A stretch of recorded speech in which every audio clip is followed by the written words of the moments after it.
back with Baz. You're listening to Blues on the Hill, and we are away for another week. So let me tell you about the 3 tracks you just heard. We open every show with Buddy Guy, so there's nothing unusual about that. But there is a connection with Buddy Guy and the man I have sitting beside me. So I played from Born to Play Guitar, Whiskey, Beer and Wine. The other 2 tracks you heard were cover tunes and the tune The Chords My Daddy Taught Me. They are from my studio guest. He is a Blues Hall of Famer, 8 times Grammy elected blues rock guitarist.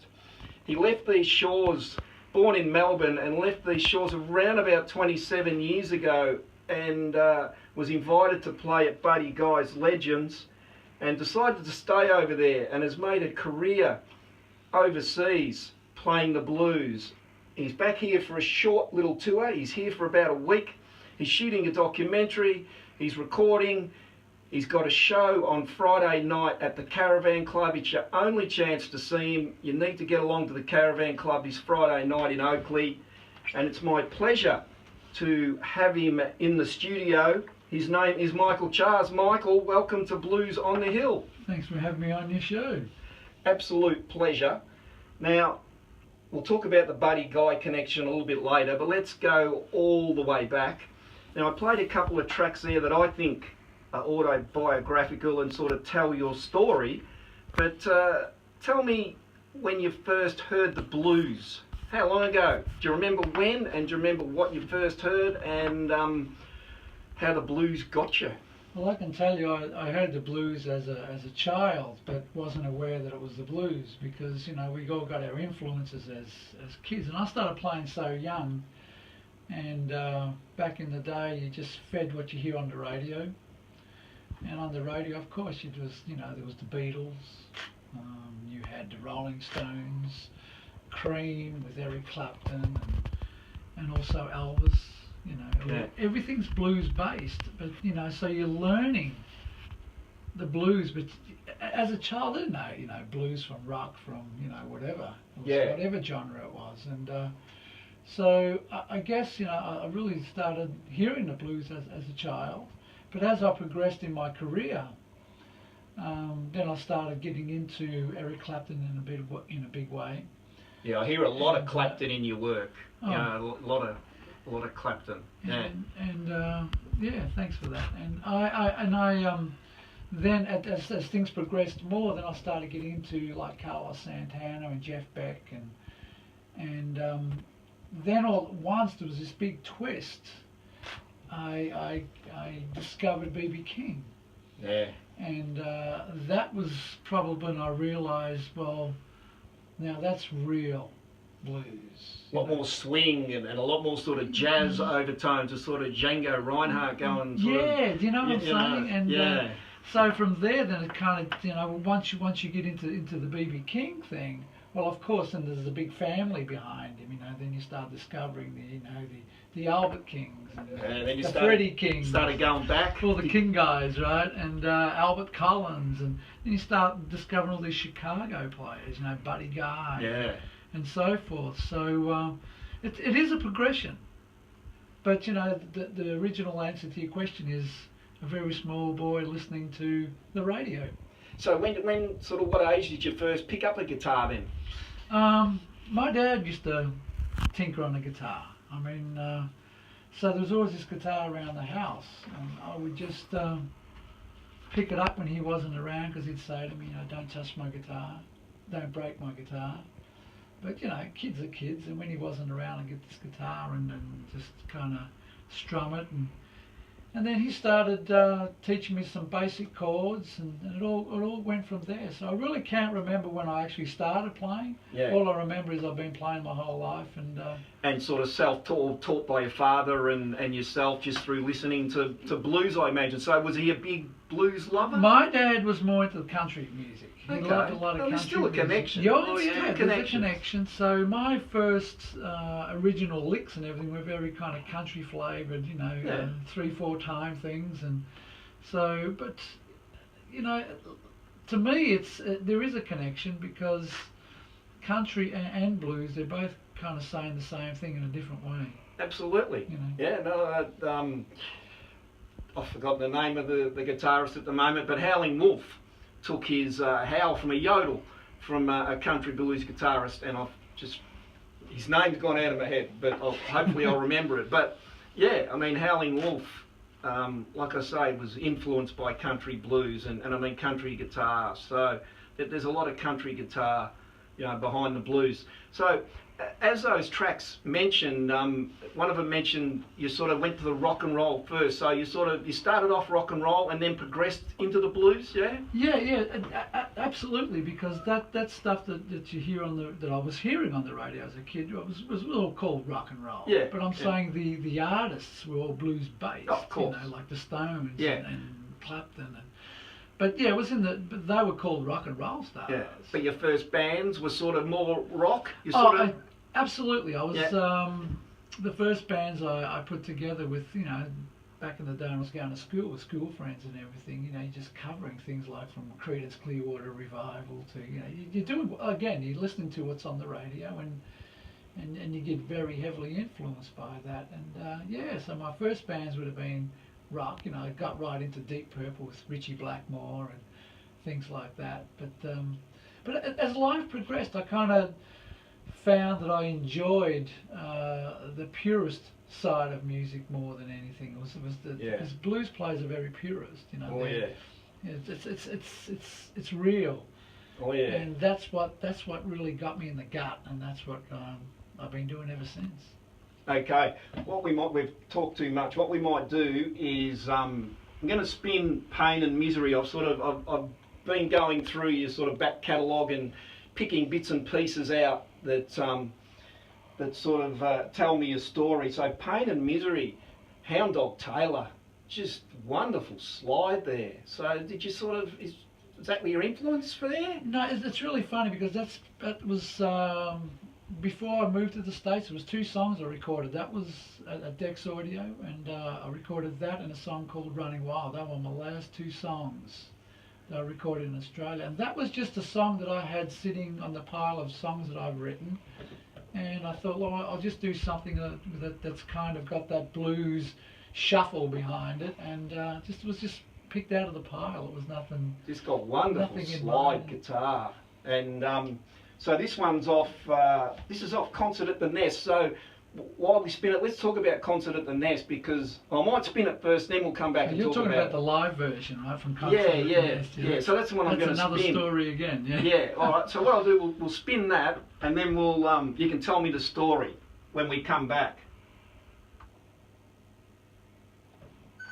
You're back with Baz and Michael Charles, my special guest in the studio. Now, Michael, we were just talking about the quality of that recording, but tell us about when it was done, how it was done, and how it came about. Just tell us the story. Yeah, well, I was at the time I had this invitation to go to the United States, so I said to Greg, my producer at the time, why don't we lay something down before I go? So we recorded this particular show, which was at the Falcon's Nest, which no longer exists. Yeah. And so we recorded this show for no reason at all.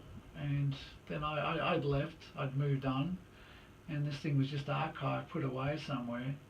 And then when I was going through tracks to put the anthology together a couple of years back. Yeah, we'll spin one off that soon, I stumbled on this recording, and I put it on, and at the time I was going through tracks for the anthology, but I put it on, and I kind of sat back, and before I knew it, I listened to the whole show. And I thought, wow, I'm going to send this back to Greg at Dex Audio here in Melbourne, and see what he thinks. So I sent it back to him, and he goes, yeah, that sounds pretty good, you know, kind of in a humble way. And it was just recorded direct to 2-track. Yeah. It wasn't remixed or anything.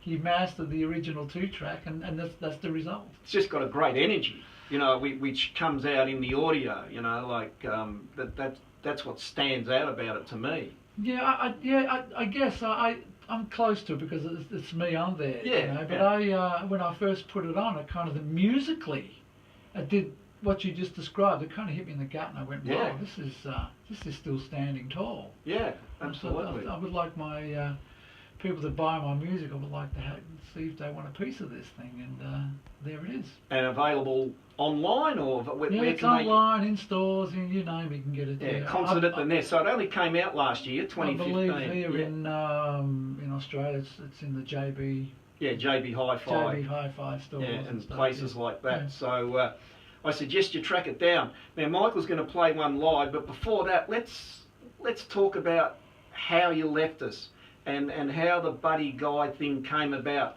So the story is you got invited over there. How did you come to his attention?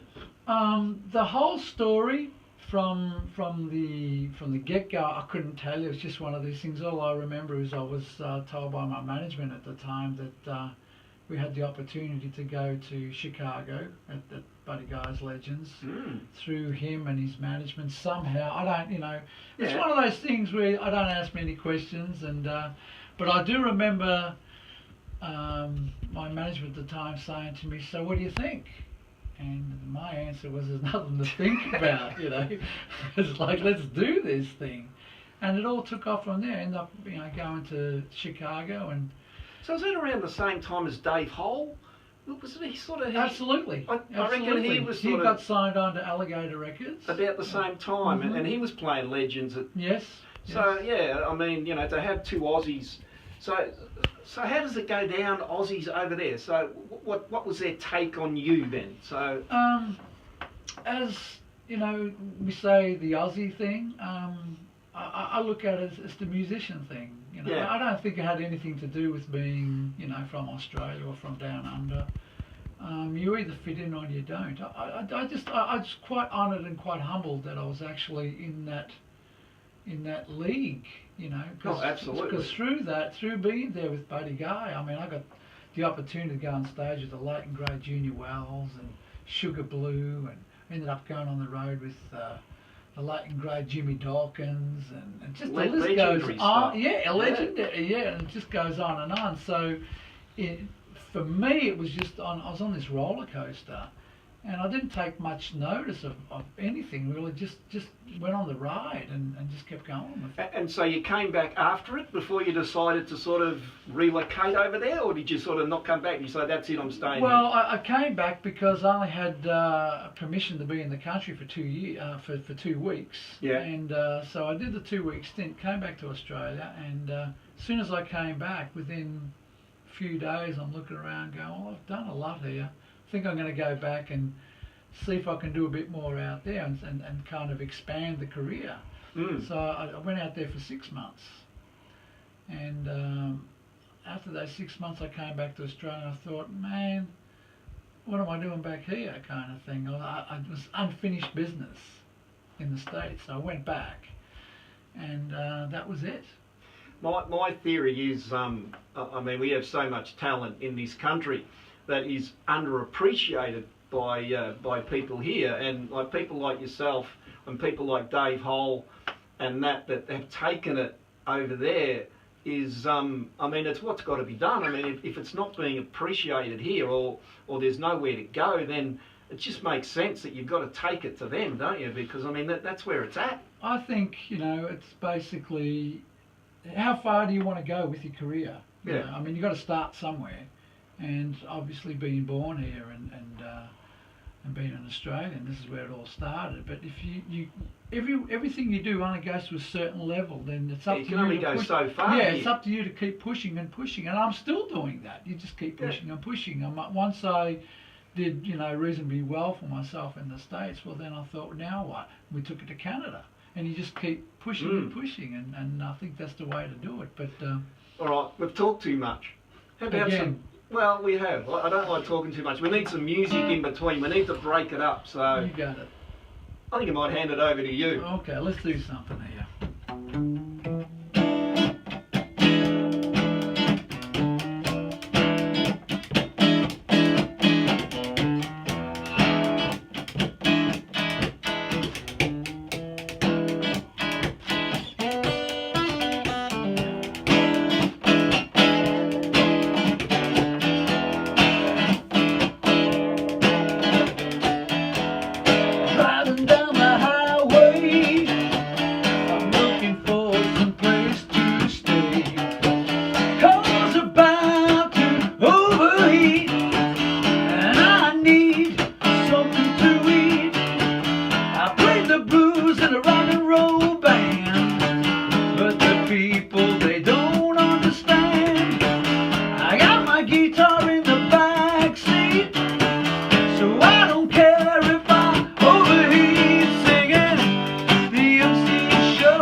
you up that main street.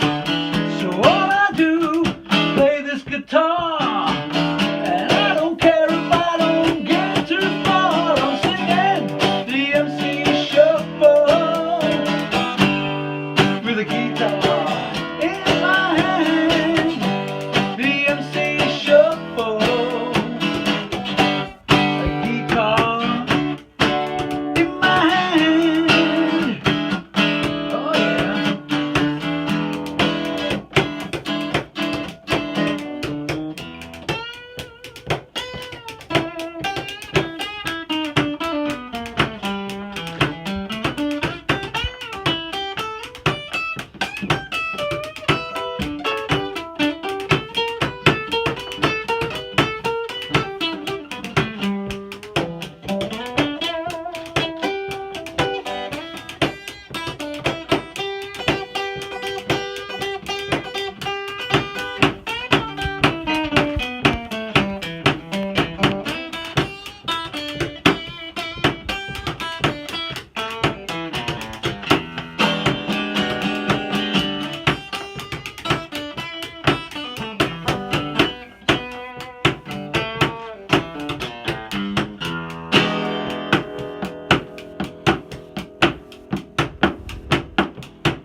Found myself a country town where there's not many people around. I sold my car, I don't need much money. It's kinda slow here to get around.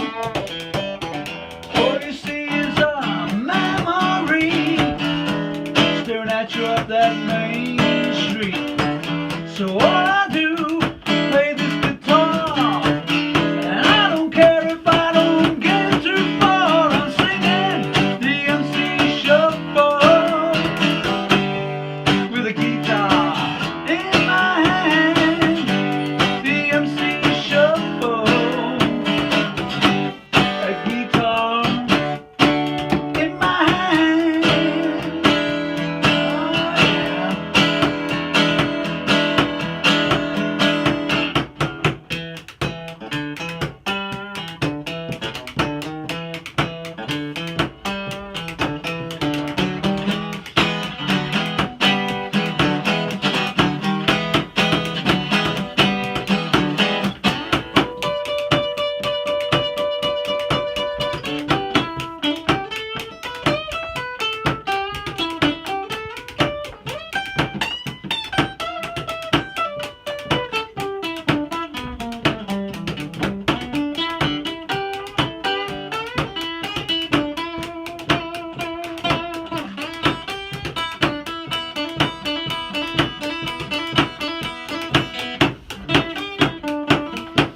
I'm singing the MC Shuffle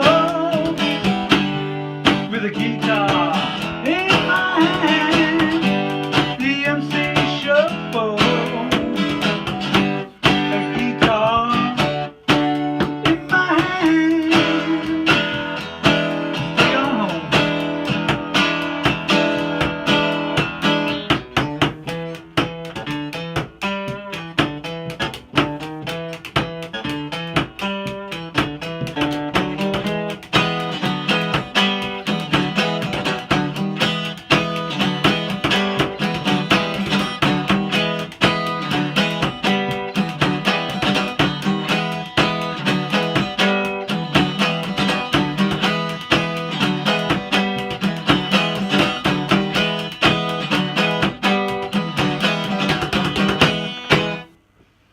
Yeah, absolutely wonderful live blues, folks. Thank you, Michael.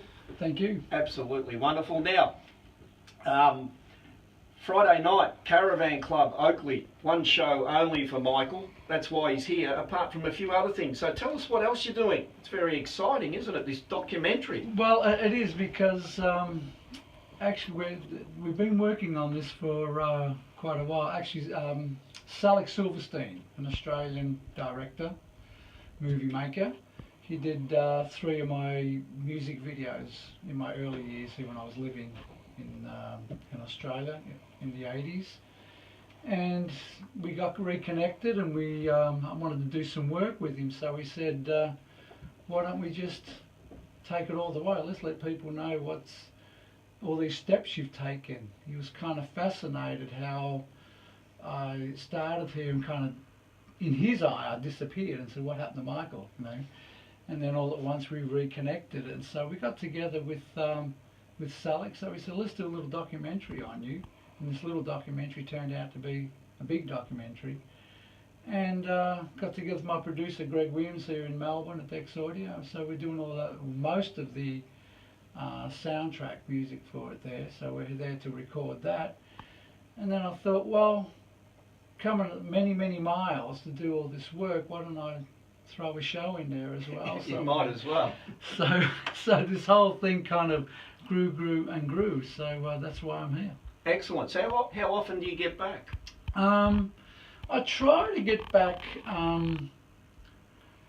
Lately, I've been trying to get back once a year just to visit. I still got family here, so because for a while I wasn't coming back.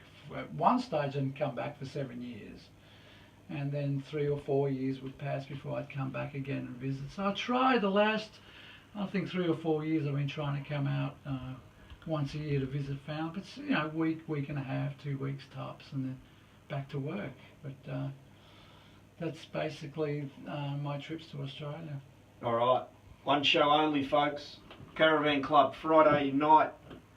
Now, I'm going to spin another one off Concert at the Nest. This was another one that sort of grabbed me. My Shadow. So tell me about this one.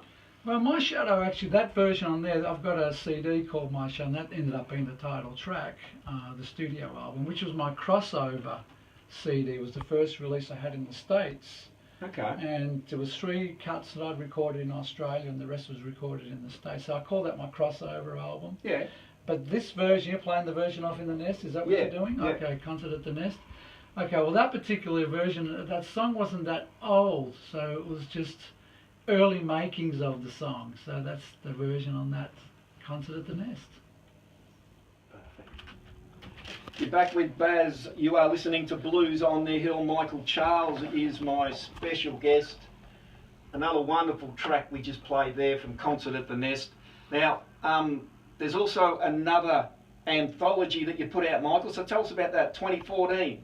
Yeah, the anthology was, it was kind of coincidental. It wasn't planned, but it was like, for the reason that we were looking through my catalogue and I had 30 releases. And I was in the business as a solo artist. I wasn't counting the years playing in bands, but as Michael Charles, a solo artist, it was 30 years. And I had 30 releases, so it was, I thought, well, that's telling me what to do. Let's bring out a 30-year anthology. But I didn't want to just have bits and pieces of my albums on there, so I went scrounging through all it's mainly outtakes. It's all unreleased. Yeah, all unreleased stuff. Got some great stuff from TV there, some great TV outtakes, which I love, with the announcer at the start. And yeah, so I thought, what's the point of having bits and pieces of your albums? So I thought I went and got the songs that people were familiar with, but like you said, television appearances, outtakes from few interviews and stuff. Yeah. So that's how that came to be. Yeah, wonderful. Now, we were talking about it just before, over the 30 years or the 32 years and whatever. What's been the most memorable thing? So you've met so many legends, you've done so many things, you've had such a wonderful career and still going. What's been the most memorable thing that's happened to you in that 32 years? Well, without any doubt, without any question, it would have to be that first night when I got on stage with Mr. Buddy Guy. And it was funny because I got stuck in LA, and so I had a 7-hour layover in LA on the first time I was going to Chicago. So I get to Chicago 7 hours late. So that was the end of that nap and sleep and all of that. So they take me to Legends, and my show was a couple of nights later. But Buddy was actually doing a show at Legends that night, and his management said, when he gets off stage, I'll introduce you to the Buddy Guy. And then he looked at me with a strange look. He goes, I'm going to do even better than that. Just get up on stage with him. I hadn't even met the man yet, right? So they throw me up on stage. They threw me this guitar, and Buddy's playing, and I was purely jet lagged. I look over, and there he is. And I'm like, what the hell am I doing up here? And literally went weak at the knees. Yeah. And you know, then he just looks at me, take it, right? Just like Yeah. And you just go on automatic pilot. Off I went, right, hoping, but all worked out. So was I would have to say that was something else. It would have to be. You can't top a more memorable moment than being on stage with the 7-time Grammy award-winning living blues legend, Mr. Buddy Guy. Will be here. He'll be here for Blues Fest in April next year. So if you haven't got your tickets for Blues Fest, get those, and get your tickets for Michael Charles Friday night at the Caravan Club. One show only, then he's back on the road doing what he does. Blues festivals, where are you off to? Oh man, we're doing some festivals. We're doing. I'll be back in Chicago. We're leaving Monday to go back to Chicago, and change suitcases, change some clothes in the suitcase, and go off to Canada. We're actually touring Canada, so. Our time is up. Can you believe it? It's up. It's been an hour. It's been great, man. It's been an hour, and we've just barely scratched the career of Michael Charles. So get onto the anthology, get onto his back catalogue.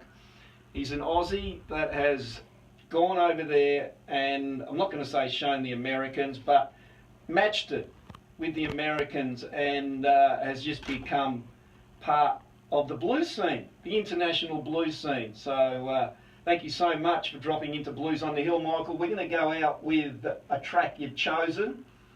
What have you chosen and why? I've chosen All Your Love because it's just one of my favourites all-time songs from Otis Rush, and it's something it's a song that I love. I don't do many covers, but when I love a song, I'll attempt to give it my own version. It's from the 30-year anthology. Get on it and get yourself out of the Caravan Club. Thank you, Michael Charles. Thank you.